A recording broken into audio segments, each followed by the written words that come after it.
காசு வேணும்னு தேட்டம் வந்த உடனே சைனீஸையே படிச்சிடறான். பூச்சி பூச்சா இருக்கக்கூடிய எழுத்தே லேசு லேசாக போயிடுது. ஏன்பா? காசுங்க, அந்த எழுத்துக்கு பின்னாடி காசு மறைஞ்சிருக்கு. பார்த்தீங்களா? யோசித்து பார்த்தோமா? அல்லாஹ் நாளை மறுமையிலே அல்லாஹ்வுடைய பொருத்தம் இருக்கின்றதே சகோதரர்களே, இதற்கு ஈடாக ஒரு இன்பம் இருக்குமா? ரப்புடைய சந்தோஷம், அல்லாஹ்வுடைய மகிழ்ச்சி சகோதரர்களே.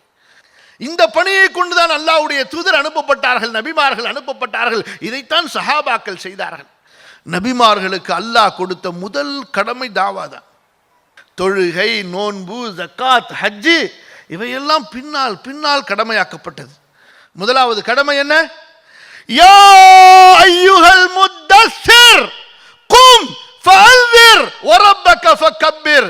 போர்வை போர்த்தியவரே, இனி உனக்கு தூங்குவதற்கு நேரமில்லை, இனி உனக்கு ஓய்வெடுப்பதற்கு நேரமில்லை, இனி உனக்கு சுகத்திற்கு அனுமதி கிடையாது.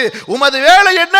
எழுந்து நில்லுங்கள், மக்களை அச்சமூட்டி எச்சரிக்கை செய்யுங்கள். வரப்பக ஃபகப்பிர், உங்களது ரப்புடைய பெருமையை பற்றி மக்களுக்கு சொல்லுங்கள்.